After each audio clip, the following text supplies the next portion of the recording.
Hello, Cassie. I'm getting you on tape, okay? Say hi, please. Hi. Okay, see ya. You're looking at two high school students calmly talking about murder. Not in a movie, not as a joke, but the real thing.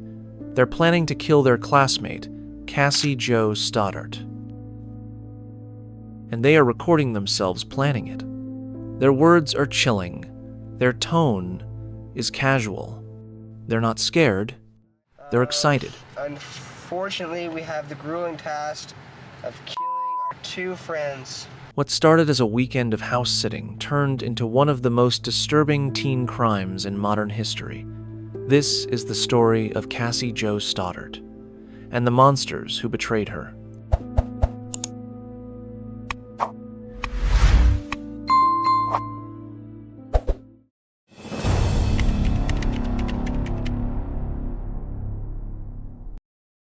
Cassie Jo Stoddart was the kind of girl you'd be proud to call your daughter.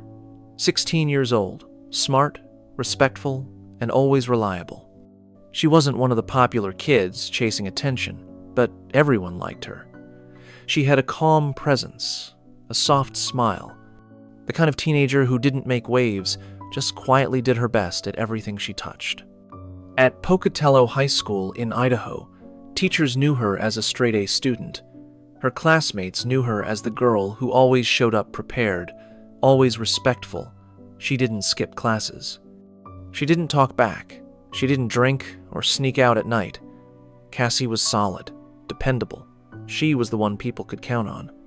She loved animals, cats especially. And she had dreams, big ones. She talked about becoming a lawyer, or maybe a veterinarian. She didn't know yet, but she wanted to make something of herself. People believed she would.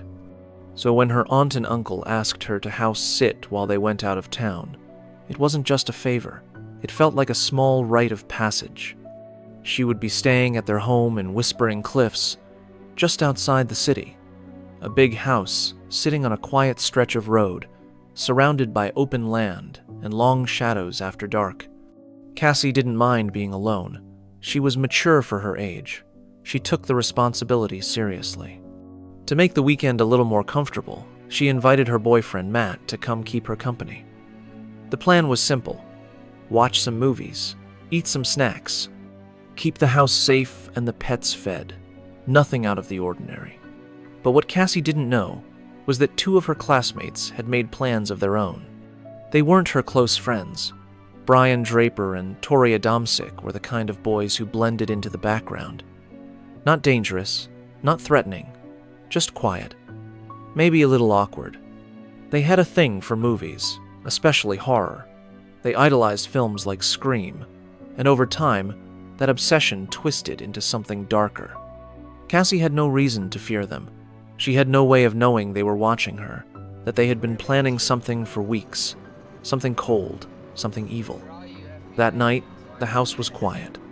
Cassie and Matt were on the couch watching a movie. Nothing strange, nothing suspicious. At least, not yet. Cassie was doing what she always did, taking care of what she'd been trusted with. Being responsible, being good. She didn't know that her kindness and trust had made her a target, and by the time she realized something was wrong, it was already far too late.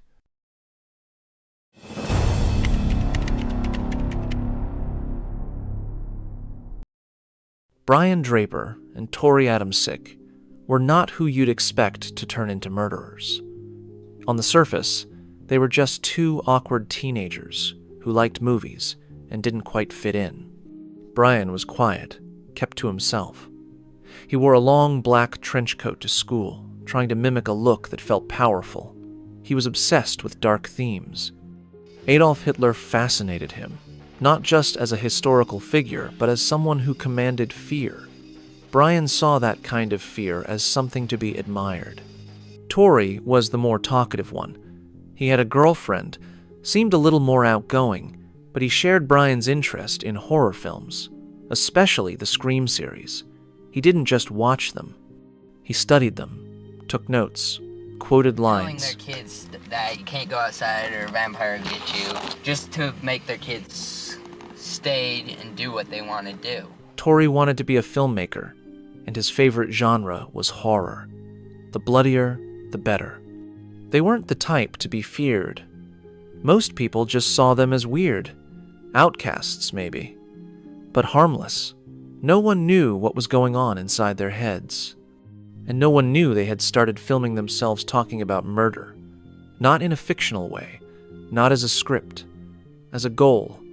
In the weeks leading up to Cassie's death, Brian and Torey began recording what they called their killer confessions. In these tapes, they spoke about wanting to kill someone. Gonna want it more. We found our victim, and sad as it may be, she's our friend. But you know what? We all have to make sacrifices.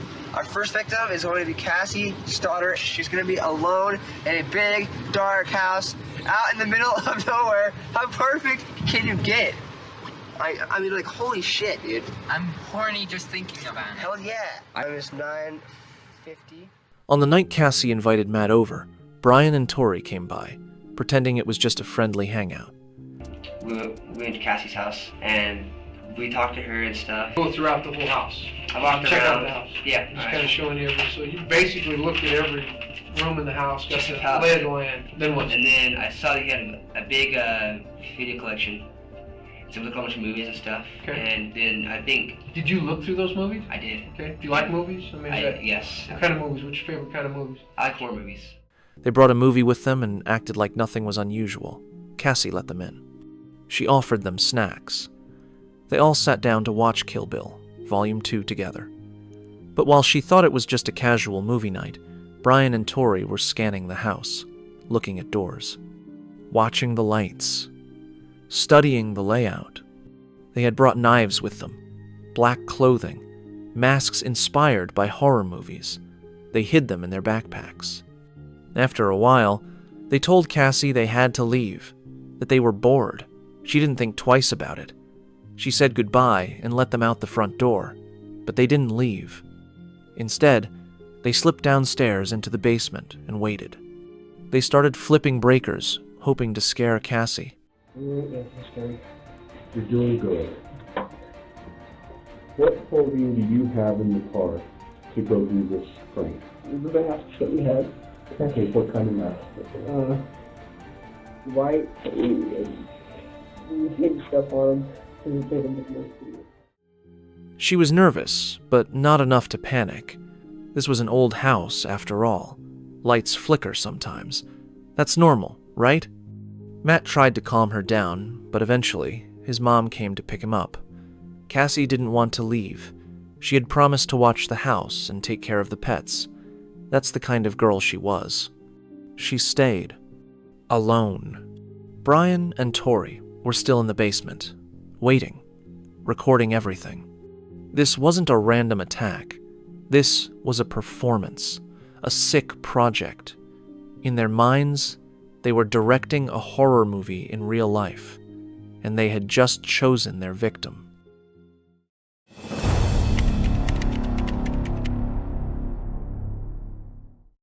You had a knife?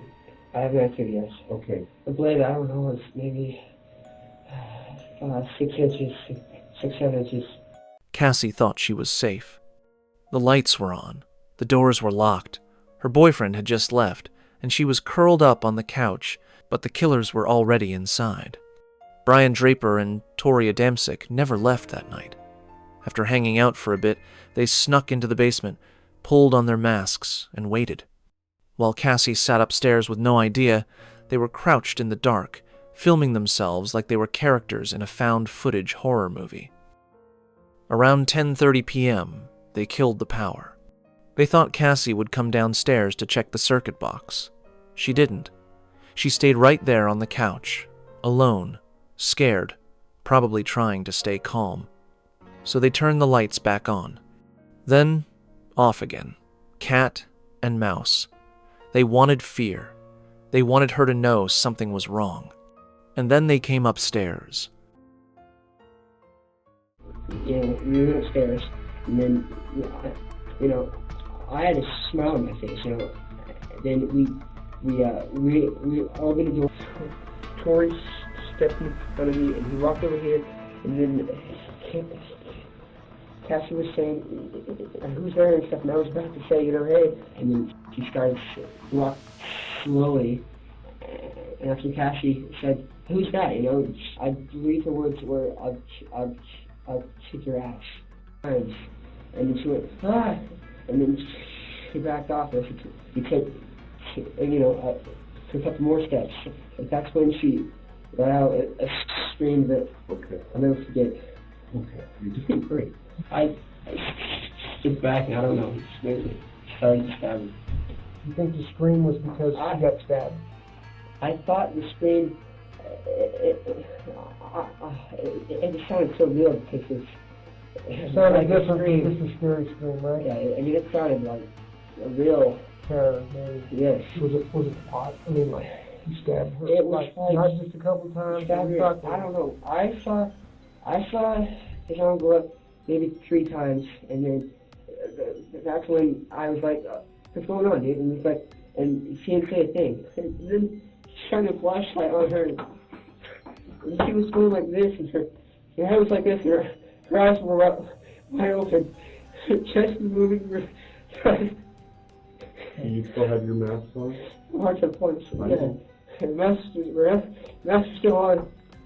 And he said, we have to kill her. I can't believe I did this. And he said, we have to kill her. So he finished her off, and he kept going. And did you watch that, or did you turn away? I watched him do it once, and I'm like, what's going on? This isn't supposed to happen. It's supposed to be a joke. Cassie heard them before she saw them. The creak of the steps, the sound of a door, then footsteps. 2 masked figures rushed her with knives. She fought back. She screamed, but it was 2 against 1, and they were already committed. Brian stabbed her first. Torey joined in. They stabbed her 17 times. 12 of the wounds were lethal. She died alone in the house she was asked to protect. And they filmed the aftermath.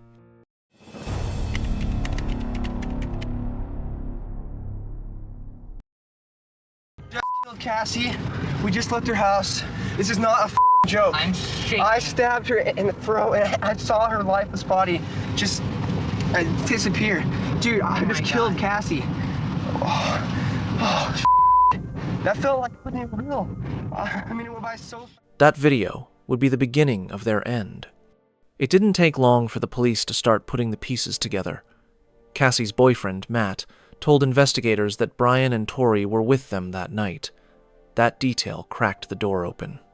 Brian cracked first in the interrogation room. So sorry. I wasn't there with her. I really did. I'll never see you again. Torey held out longer. You want to you at this point to find out what we know at this point? Yeah. Okay. Yeah. And there's just no easy way to tell you this. We do know that Torey and Brian, they murder Cassie. Okay. We got the evidence at this point to prove that. We found the evidence. We've got the knife that you used. We've got the masks that you used. We've got the videotape. We've got it. There's a tape up in there that you buried. Okay? Tried to catch on fire. All that stuff. You know what I'm talking about. I don't need to tell you that. This is right, Torey. What they're saying is true. You know exactly what happened, and you know what you need to do. So, unfortunately, you're not going anywhere tonight. You're going to be placed into custody tonight. Okay? I'm sorry that's the way it goes. You're going to be charged with first-degree murder. But the tapes did what his silence couldn't. They buried them both. In court, prosecutors didn't need to paint a picture. The boys had already done that themselves. Brian Draper and Torey Adamcik were convicted of first-degree murder. They were sentenced to life in prison without the possibility of parole. No deals, no way out. Cassie Jo Stoddart was just 16 years old. She was a straight-A student. She loved animals. She was trusted to house sit because she was responsible, and for that, she was chosen. The boys thought they were making a movie, What they created instead was a tragedy. If you found this video compelling, I'd really appreciate it if you subscribed. I post new true crime stories every week. Rest in peace, Cassie Jo, taken far too soon.